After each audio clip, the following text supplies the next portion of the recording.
ପ୍ରେଜ୍ ଦ ଲର୍ଡ ପ୍ରଭୁଙ୍କ ମାନଙ୍କର ଧନ୍ୟବାଦ ହେଉ। ପରମେଶ୍ୱର ଆଜି ମତେ ଅତି ସୁନ୍ଦର ଭାବରେ ସୁନ୍ଦର ଜାଗାରେ ଆଜି ପହଞ୍ଚିଛନ୍ତି। ମୁଁ ଆଜି ଓଡ଼ିଶା ଛାଡ଼ି ବର୍ତ୍ତମାନ ଆସିଛି ତେଲେଙ୍ଗାନା ରାଜ୍ୟକୁ। ଆଉ ତେଲେଙ୍ଗାନା ରାଜ୍ୟର ହାଇଦ୍ରାବାଦ ସହରରେ ଆସି ସୁନ୍ଦର ଜାଗାରେ ମତେ ଆଜି ପହଞ୍ଚିଛନ୍ତି। ବାସ୍ତବରେ ମୁଁ ଆଜି କହିବାର ବିଷୟ, ମୁଁ ଆଜି ଏଇ ତେଲେଙ୍ଗାନାରେ ଯେତେବେଳେ ଆସି ପହଞ୍ଚିଲି ହାଇଦ୍ରାବାଦରେ, ଆସି ପହଞ୍ଚିଲା ପରେ ଗୋଟେ ଓଡ଼ିଶାର ଗୋଟେ ଓଡ଼ିଆ ପ୍ରଭୁଙ୍କର ଦାସକୁ ମୁଁ ଏଠି ଭେଟିବାକୁ ପାଇଲି।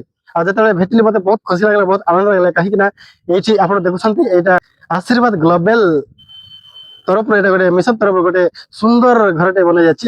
ଏଇଠି ଆମର କନଫରେନ୍ସ ହବ ନିଶ୍ଚିତ ଭାବରେ। ଆଉ ଏଇଠି ପ୍ରଭୁଙ୍କର ଦାସଙ୍କୁ ମୁଁ ଭେଟିଲି, ଆଉ ଯିଏକି କଟକ ଆପଣମାନେ ନିଶ୍ଚିତ ଭାବରେ ଜାଣିଥିବେ, ଯିଏକି ଓଡ଼ିଶାର ପ୍ରଥମ ଖ୍ରୀଷ୍ଟିଆନ ଯିଏ ବ୍ରାହ୍ମଣ ଥିଲେ, ସେହି ବ୍ରାହ୍ମଣଙ୍କର ରିଲେଟିଭ ଅଛନ୍ତି ଏଠି। ଆଉ ତାଙ୍କ ସହିତ ଆମେ ନିଶ୍ଚିତ ଭାବରେ କଥା ହେଇଯିବା। ତାଙ୍କ ସହିତ କଣ ରିଲେସନ ଅଛି, ଆମେ ତାଙ୍କ ସହିତ ଦିପଦ କଥା ହେଇଯିବା। ଆଉ ତାଙ୍କର କିଛି ଟେଷ୍ଟ ଆମେ ବୁଝିନେବା। ଲୋକ ତ ସମସ୍ତେ କହନ୍ତି, ପ୍ରାୟ ସମସ୍ତେ ଛୋଟ ଜାତି ନିଚ ଜାତି ସମସ୍ତେ ଖ୍ରୀଷ୍ଟିଆନ ହେଇଥାନ୍ତି, ଆଦିବାସୀ ମାନେ ଆଉ ଛୋଟ ଜାତି ମାନେ ଏମିତି। ବାସ୍ତବରେ ସେଇ ଯିଏକି ପ୍ରଥମେ ପ୍ରଭୁଙ୍କୁ ଗ୍ରହଣ କରିଛନ୍ତି, ଯିଏକି ପ୍ରଥମେ ପ୍ରଭୁଙ୍କୁ ଜାଣିଛନ୍ତି, ବାସ୍ତବରେ ଓଡ଼ିଶାର ସେ କିଏ ଥିଲେ, ଆମେ ତାଙ୍କ ସହିତ କିଛି ଆଗକୁ ମୁଁ ୱେଲକମ କରିବି ସେ କ୍ୟାମେରା ସାମ୍ନାରେ। ତାଙ୍କ ସହିତ ଆମେ କିଛି ଦିପଦ କଥା ହେଇଯିବା। ସାର୍ ନମସ୍କାର। ନମସ୍କାର। ପ୍ରେଜ୍ ଦ ଲର୍ଡ। ଆଉ ସାର୍, ମୁଁ ଯେତେବେଳେ ଏଇଠି ଆସିଲା ପରେ ମୁଁ ଆପଣଙ୍କୁ ଦେଖିକି ମତେ ବହୁତ ଖୁସି ଲାଗିଲା କି ଆପଣ ବି ଏଇଠି ତେଲେଙ୍ଗାନା ରାଜ୍ୟରେ ଆସିଛନ୍ତି। ଏତେ ଏକ୍ସାଇଟେଡ ଅଛି ଆପଣଙ୍କ ସହିତ କଥା ହେବା ପାଇଁ, ମତେ ଆଉ ମୁଁ କିଛି ବର୍ଣ୍ଣନା କରିପାରୁ ନାହିଁ। କାହିଁକି ନା ଓଡ଼ିଶାରେ ପୁଣି ତେଲୁଗୁ ରାଜ୍ୟରେ ପ୍ରଭୁଙ୍କର ଦାସଙ୍କ ସହିତ ମୋର ଭେଟ ହେଇଯାଉଛି। ବାସ୍ତବରେ ଆପଣଙ୍କର କୋଉଠି ଆପଣ କିଛି ପରିଚୟ ଦେଇପାରିବେ? ସିଓର, ନିଶ୍ଚିତ ଭାବେ ଦେବି। ମୁଁ ହଉଛି ପ୍ରିଚର ଆବ୍ରାହମ ଦାସ, ଆଉ ମୋ ଘର କଟକରେ। ଆଉ ଅନେକ ଲୋକ ଭାବନ୍ତି ଯେ ଖ୍ରୀଷ୍ଟିଆନିଟିରେ କେବଳ ସିଡ୍ୟୁଲ କାଷ୍ଟ ଆଉ ସିଡ୍ୟୁଲ ଟ୍ରାଇବ ମାନେ ହିଁ ଗ୍ରହଣ କରୁଛନ୍ତି, ପ୍ରଭୁ ଯୀଶୁ ଗ୍ରହଣ କରୁଛନ୍ତି ଆଉ ଖ୍ରୀଷ୍ଟିଆନିଟିକୁ ଆସୁଛନ୍ତି। ଏହା ସମ୍ପୂର୍ଣ୍ଣ ମିଥ୍ୟା। କାରଣ ଆମ ପରିବାରରେ ମୋର ବଡ ମାଙ୍କର ପରିବାର, ଯିଏକି ଆପଣମାନେ ଜାଣିଥିବେ, ଓଡ଼ିଶାର ପ୍ରଥମ ବ୍ରାହ୍ମଣ ଖ୍ରୀଷ୍ଟିଆନ ଗଙ୍ଗାଧର ଷଡ଼ଙ୍ଗୀଙ୍କର ତାଙ୍କରି ପରିବାରରୁ ସିଏ ସେ ମୋ ବଡ ମା। ଆଉ ସେ ମୋ ବଡ ବାପାଙ୍କର ସହିତ ତାଙ୍କର ବିବାହ ହେଇଥିଲା। ଆଉ ସେ ଏବେ ନାହାନ୍ତି, ଚାଲିଗଲେ। 2 ବର୍ଷ ହେଲାଣି ପ୍ରଭୁଙ୍କ ନିକଟକୁ ଚାଲିଗଲେ। ଆଉ ଦେଖନ୍ତୁ, କେତେ ବ୍ରାହ୍ମଣ ମାନେ ମଧ୍ୟ ପ୍ରଭୁ ଯୀଶୁଙ୍କୁ ନିଜର ବ୍ୟକ୍ତିଗତ ତ୍ରାଣକର୍ତ୍ତା ରୂପେ ଗ୍ରହଣ କରିଛନ୍ତି। ଅନେକ ବ୍ରାହ୍ମଣ ଆପଣ ମାନେ କଟକରେ ଦେଖିବେ, ଅନେକ ବ୍ରାହ୍ମଣ ମାନେ ଆପଣ ଯେତେବେଳେ ପ୍ରଭୁଙ୍କୁ ଗ୍ରହଣ କଲେ, ସେତେବେଳେ ଆପଣ କେତେ ବର୍ଷର ଥିଲେ, ନା କେତେ ମାନେ ବର୍ଷ ପୂର୍ବରୁ ଆପଣ ପ୍ରଭୁଙ୍କୁ ଗ୍ରହଣ କରିଛନ୍ତି? ଆଜ୍ଞା, ଆମର ହଉଛି 7 ପୁରୁଷ ଖ୍ରୀଷ୍ଟିଆନ ହେଇସାରିଲୁଣି। ଭାବରେ ସତ କି? 7 ପୁରୁଷ। ମୋ ପୁଅ 8 ପୁରୁଷ ହବ। ମୋ ପୁଅ ଯିଏ 8 ପୁରୁଷ ହବ। 8 ବର୍ଷ।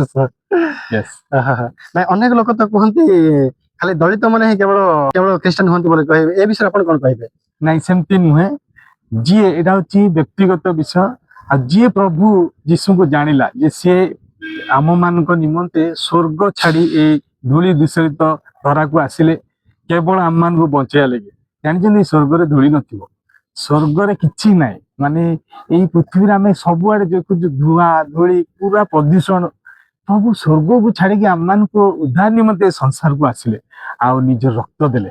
ଆଉ ଏଇ ବିଷୟ ଯିଏ ବୁଝିବ, ସେ ହିନ୍ଦୁର ଅପର କାଷ୍ଟ ହଉ, ଲୋଅର କାଷ୍ଟ ହଉ, ଯିଏ ବୁଝିଲା, ଆଉ ପ୍ରଭୁ ଯାହାକୁ ଜ୍ଞାନ ଦେବେ ସେ ହିଁ ପ୍ରଭୁଙ୍କୁ ବୁଝିବ, ଆଉ ପ୍ରଭୁଙ୍କୁ ନିଜ ବ୍ୟକ୍ତିଗତ ତାଙ୍କ ତରଫରେ ଗ୍ରହଣ କରିବ। ବାସ୍ତବରେ ଭାରତର କିଛି ରୀତିନୀତି ଅନୁସାରେ ଆପଣଙ୍କର କୋଉ ଜାତି?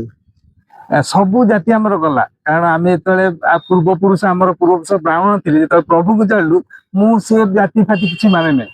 ଆମେ ସମସ୍ତଙ୍କ ସାଙ୍ଗରେ ମିଶିଲୁ, ସମସ୍ତଙ୍କ ସାଙ୍ଗରେ ବସି ଖାଇବାରେ ଖାଇଲୁ। ଏବେ ଦେଖନ୍ତୁ, କେତେ ଉଚ୍ଚ ନିଚ ଜାତି ଭେଦ ସବୁ ପ୍ରଥା ତାଙ୍କର ଚାଲିଛି।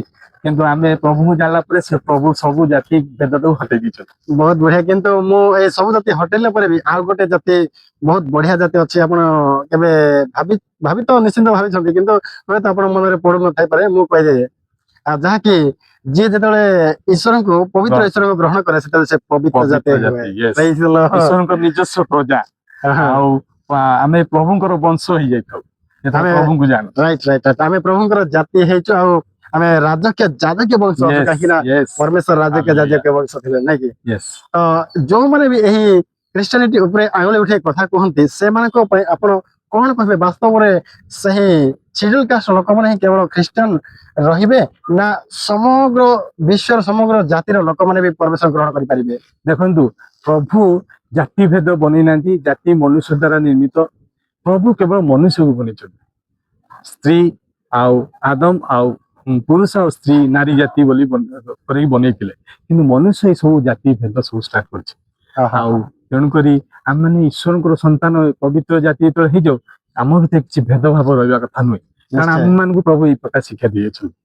ବହୁତ ବଢିଆ, thank you so much sir. ଆଉ ମତେ ମିଶିକି ବହୁତ ଖୁସି ଲାଗିଲା, କାହିଁକି ଏହି ତେଲେଙ୍ଗାନା ରାଜ୍ୟରେ ଆଉ ଏଇ ହାଇଦ୍ରାବାଦ ସହରର ସିକନ୍ଦରାବାଦ ଷ୍ଟେସନ ପାଖରେ ଆମେ ଯେତେବେଳେ ଓହ୍ଲେଇକି ଆସିଲା ପରେ ଆପଣଙ୍କ ସହିତ ମତେ ଭେଟ ହେଲା। ପରମେଶ୍ୱରଙ୍କ ଇଚ୍ଛା ଥିଲା ଯେ ବାସ୍ତବରେ ପରମେଶ୍ୱରଙ୍କୁ ଗ୍ରହଣ କରିଥାଏ ନା, ସେ କଦାପି କୌଣସି ଜାଗାରେ ସେ ଦୁଃଖ ପ୍ରକାଶ ପାଏନି।